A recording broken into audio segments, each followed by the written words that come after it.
மெல்ல அவருடைய உதடுகள் மெல்ல அசைய ஆரம்பிக்கிறது. அப்பதான் அந்த வார்த்தைகளை சொல்றாரு.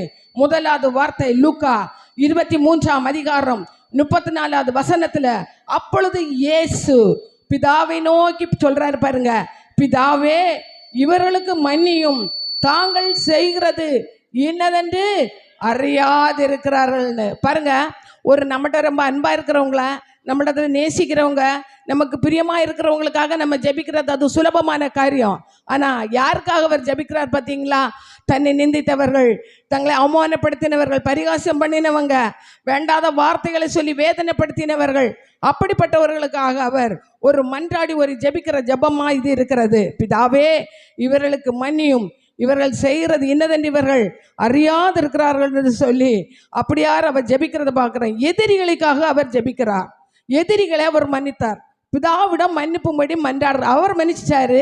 இப்ப பிதாவிடத்துல சொல்றாரு, பிதாவே இவர்களை மன்னியும் என்று சொல்லி அவர் மன்றாடுகிறார். அருமையான தேவனுடைய பிள்ளைகளை பாருங்க, பகைவர்களுக்காக நம்ம ஜெபிக்கணும், பகைவர்களை மன்னிக்கணும்னு தான் வேதம் சொல்லுகிறது.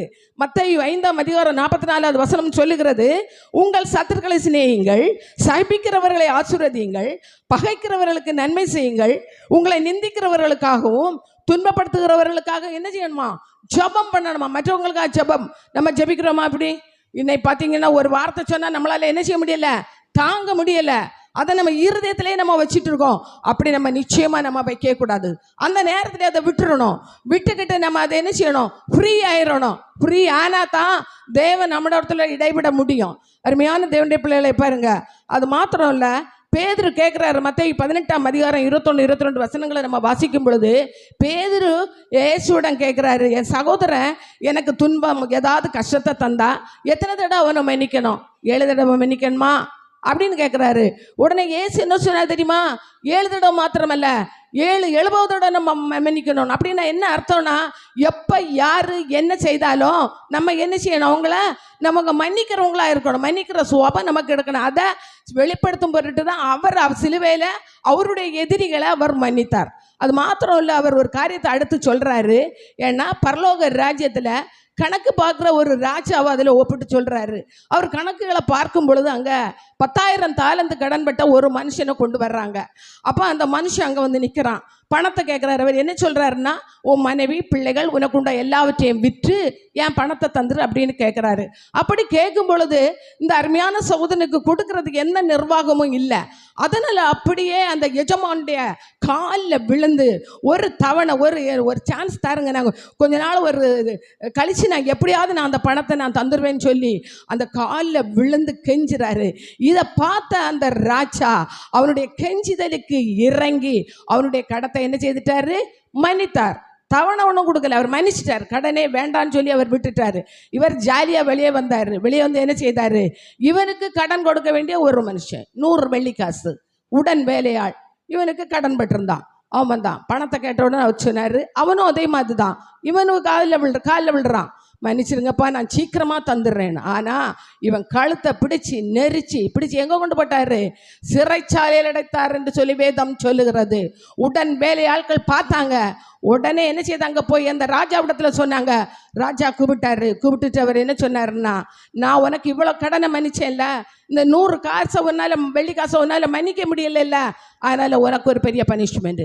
இந்த 10,000 தாலந்தை நீ கொடுத்து தீர் மட்டும் நீங்க எங்க இருக்கணும்?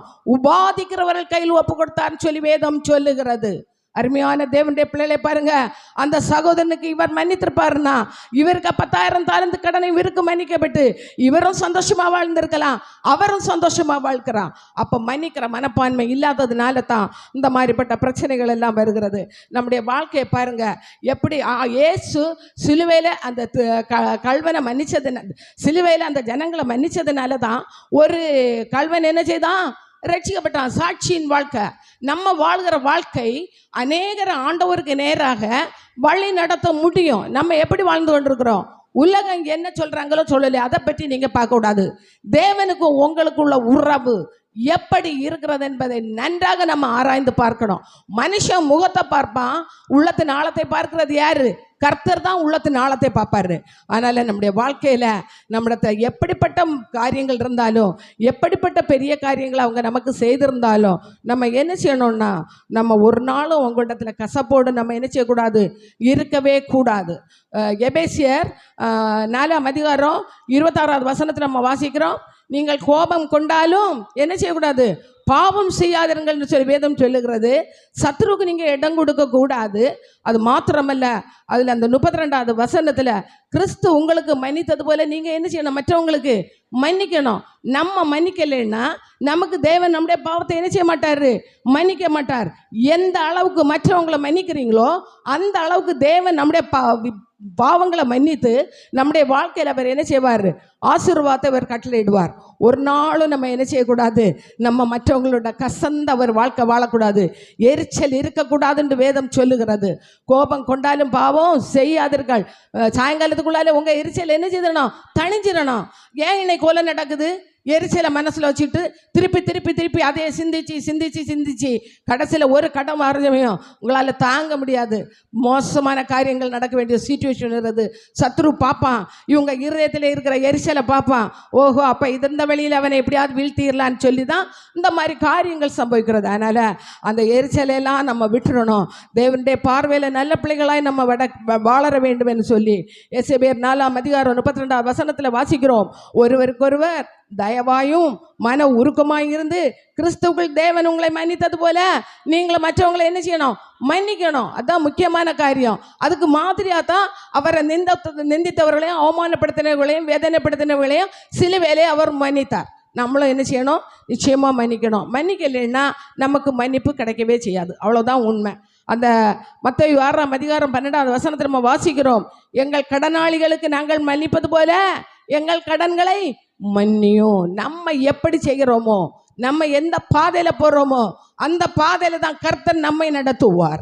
நம்ம தாறுமாறான பாதையில போனோம்னா ஆசீர்வாதங்களை நம்ம என்ன செய்ய முடியாது, சுதந்திரிக்க முடியாது. மத்தேயு 6ஆம் அதிகாரம் 14-15 வசனங்களை நம்ம வாசிக்கும் பொழுது இந்த வேதம் சொல்லுகிறது, மனுஷனுடைய தப்பிதங்களை நீங்கள் அவர்களுக்கு மன்னியாமல் இருந்தால் உங்க பரமபிதாவும் உங்களை என்ன செய்ய மாட்டாரு, மன்னிக்க மாட்டார். அந்த மன்னிக்கிற சுவாபம் நம்முடைய வாழ்க்கையில இருக்கணும். இந்த பார்த்தீங்களா, அந்த 10,000 தாலந்து கடன் பெற்றவன் அவன் மன்னிக்கப்பட்ட போது கூட 100 வெள்ளிக்காசை மன்னிக்க அவனால முடியலை. அப்படின்னா அவன் எவ்வளவு கொடூரமான இருதயம் உள்ளவனா இருந்தப்பான்னு சொல்லி நம்ம வேதத்தில் வாசிக்கிறோம். அப்போ நம்ம மன்னிச்சு நம்ம மறந்து நம்ம வாழும் பொழுது தான் நம்ம ஆசீர்வாதத்தை பெற்றுக்கொள்ள முடியும். அது மாத்திரம் இல்லை, பார்த்தீங்கன்னா அப்போஸ்தலர் புஸ்தகத்தில் நம்ம ஒரு காரியத்தை பார்க்குறோம். ஸ்தேவானுடைய கதை. அந்த 6ஆம் அதிகாரம் 7ஆம் அதிகாரம் ஃபுல்லாக நீங்கள் படித்து பார்த்தீங்கன்னா தெரியும். ஸ்தேவான் சுவிசேஷத்தை வேத வசனத்தை பிரசித்திப்படுத்துகிறதுக்கு 7 பேரை தேர்ந்தெடுக்கிறாங்க. அதில் ஸ்தேவான் ஒரு ஆள். அவரும் என்ன செய்கிறாரு, சுவிசேஷத்தை பிரசங்கிக்கிறாரு. இதனால் அங்கே பெரிய எழுப்புதல் உண்டாகிறது. ஜனங்கள் எல்லாம் ரட்சிக்கப்பட்டுறாங்க. தேவ வசனம் விருத்தி அடைந்தது. சீஷர்கள் தொகை அதிகமானது. ஆசாரியர்களும் வசனத்துக்கு கீழ்ப்படிந்தார்கள் என்று சொல்லி வேதம் சொல்லுகிறது. 6ஆம் அதிகாரம் 18வது வசனத்தில் வாசிக்கிறோம். ஸ்தேவான் விசுவாசத்தினாலும் வல்லமையினாலும் நிறைந்தவனாய் ஜனங்களுக்குள்ளே பெரிய அற்புதங்களையும் அடையாளங்களையும் செய்தார் என்று வேதம் சொல்லுகிறது. இதனால் என்ன நடந்தது தெரியுமா, ஒரு எதிர்ப்பு. ஒரு ஆள் வளர்ந்து வருதுன்னா உடனே என்ன செய்யும், எதிர்ப்பு வரும். இது சத்துரு கொண்டு வருகிற காரியம். எதிர்ப்பு கிளம்பின போது அவனை குறித்து போய் குற்றச்சாட்சி சொல்கிறாங்க. தூஷணமா வார்த்தை அவன் சொல்லான்னு சொல்லி சொல்லும்படியா ஜனங்களையே அவன் எழுப்புகிறான். அது எழுப்புறாங்க அவங்க. அப்போ ஆனால் இதுக்கெல்லாம் ஸ்தேவான் அசையவே இல்லை. அவன் அநேக காரியங்களை அவங்களுக்கு சுட்டி காட்டுறான், எச்சரிக்கிறான். 7:54 நம்ம வாசிக்கிறோம். 7ஆம் அதிகாரம் 54. இவைகளை கேட்ட பொழுது அவர்கள் மூர்க்கமடைந்து அவனை பார்த்து என்ன செய்தாங்களாம், பல்ல கடிச்சாங்களாம். பல்ல கடிச்சவன்ட்ட மூர்க்கமாக இருக்காங்க. இவன் சில காரியங்களை அவர்களுக்கு சுட்டி காட்டும் பொழுது அப்போ என்ன செய்தாங்க, அவனை நகரத்துக்கு புறம்பே கொண்டு போய் கல்லறிந்தார்கள் சொல்லி வேதம் சொல்லுகிறது. 59வது வசனம், கர்த்தராகிய இயேசுவே என் ஆவியை ஏற்றுக்கொள்ளும் என்று ஸ்தேவான் தொழுது கொள்கையில் அவனை கல்லறிஞ்சாங்க. ஆண்டவரே என்னுடைய ஆவியை, ஏன்னா அவங்க கொன்றுவாங்கன்னு தெரியும், என்னுடைய ஆவியை ஏற்றுக்கொள்ளும் என்று சொல்லி அவரை தொழுது கொள்கையில் அவங்க கல்லை எறிஞ்சாங்க. உடனே அவன் என்ன பண்றாங்க பாருங்க, 60வது வசனம், அவனோ முழங்கால் படியிட்டு, ஆண்டவரே இவர்கள் மேல் இந்த பாவத்தை சுமத்தாதிரும் என்று சொல்றதை நம்ம பார்க்குறோம் இல்லையா? அப்போ அந்த ஸ்தேவானிடத்தில் இருங்கிற அந்த மன்னிக்கிற குணம் நம்மிடத்தில் இருக்கணும்.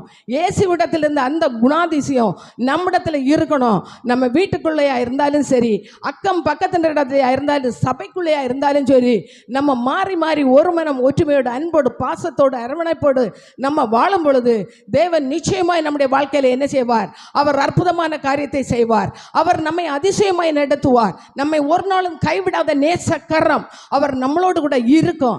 நம்ம மன்னிக்கிற மற்றவங்களிடத்தில் எரிச்சலோட, பகையோடு, பொறாமையோடு, இப்படிப்பட்ட குணாதிசயங்களோடு நம்ம வாழும் பொழுது நிச்சயமா தேவன் நம்மளை ஆசீர்வதிக்க முடியவே முடியாது. ஒரு தப்பு பண்ணிட்டாங்களா, ஏன் அதை நம்ம தாங்கிக் கொள்ள முடியாதா? நம்ம அந்த நேரத்தில் நம்ம கொஞ்சம் கஷ்டமா இருக்கலாம், அடுத்த நிமிஷமே அந்த காரியம் நம்மளை விட்டு என்ன செய்திடணும்? அது வெளியேறிடணும். அது இதயத்துக்குள்ள இருக்கக்கூடாது. எரிச்சல் பட்டு அதை நினைச்சு சிந்திச்சு செயல்பட சத்துரு வேகமா நம்ம இடத்துல என்ன செய்வான்? அவன் கிரியை நடப்பிப்பான். ஆனால் நம்ம வாழ்க்கையில யார் என்ன சொன்னாலும், யார் என்ன செய்தாலும், கிறிஸ்து நம்மை மன்னித்தது போல நம்ம மற்றவங்களை என்ன செய்யணும்? கட்டாயம் நம்ம மன்னித்து தான் ஆக வேண்டும். மன்னித்து மறந்து வாழ்கிற ஒரு வாழ்க்கை நமக்கு வரும் பொழுது தேவன் நம்மை அற்புதமாய் நடத்துவார், அதிசயமாய் நடத்துவார். இந்த ஜனங்களை எல்லாம் கூட ஆச்சரியப்பட்டிருப்பாங்க. நம்ம இவ்வளவோ வர கஷ்டப்படுத்தி துப்பினோம், கோல் எடுத்து அடிக்கிறோம், எவ்வளோ மோசமா பேசணும். அப்படி இருந்த பிறகும் சிலுவையில் அவர் என்ன சொன்னார்? பிதாவே, இவர்களை மன்னியும், தாங்கள் செய்கிறது இன்னதென்று அறியாமல் செய்கிறார்களே என்று சொல்லி இவர் சொல்லுகிறாரே என்று கேட்டு அநேகர் நிச்சயமா அந்த நாளில் என்ன செய்திருப்பாங்க? ரட்சிப்புக்குள்ள கடந்து வந்திருப்பாங்க. நமக்கு அது புரியுது. அது அப்படி நம்ம செய்யணும். நம்ம வாழ்க்கையில் நம்மளை பார்க்கணும். அநேகர் நம்ம வாழ்க்கை அநேகருக்கு ஒரு மாதிரியாக இருக்கணும். மற்றவங்க என்ன சொல்கிறாங்க அதை நம்ம பார்க்கவே கூடாது. நமக்கும் தேவனுக்கும் இடையில உள்ள உறவு அது எப்படி இருக்கிறது என்று நம்ம பார்க்கணும். அந்த உறவு நமக்கு சரியாக இருக்கும் பொழுது, அவருடைய பார்வையிலே நாம் சரியாய் நடக்கும் பொழுது, செம்மையாய் நடக்கும் பொழுது, மற்றவர்களுக்கு நம்ம மன்னிக்கும் பொழுது தேவன் நம்ம ரொம்ப பிரியமாக இருப்பார். நம்ம வாழ்க்கையில் வருகிற எல்லா காரியங்களையும், எல்லா அந்த வேதனையான துன்பமான காரியங்களையும் அவர் நமக்கு மாற்றி போடுவார். ஹல்லேலூயா, ஹல்லேலூயா. நம்ம ஒரு நிமிஷம் ஜெபிப்போமா? ஸ்தோத்திரம் ஆண்டவரே, ஸ்தோத்திரிக்கிறோம் ஐயா, உமக்கு நன்றி செலுத்துகிறோம் ஐயா. இந்த நாளிலும் ஆண்டவரே, நீ சிறுவையில் ஆண்டவரே இந்த அந்த முதலாவது வார்த்தையை நாங்கள் கேட்டப்பா, மன்னிக்கிற வார்த்தையாக நீங்கள் வெளிவந்திருந்த ஆண்டவரே, நீங்கள் மன்னிச்சிங்கப்பா. அதுபோல் நாங்கள் மன்னிக்கணும் ஆண்டவரே. மன்னிக்கிற நல்ல இருதயத்தை ஆண்டவரே கடந்து வந்த ஒவ்வொரு பிள்ளைகளுக்கு நீங்கள் கொடுக்க முடியாது நாங்கள் ஜெபிக்கிறோம் ஐயா. ஹல்லேலூயா.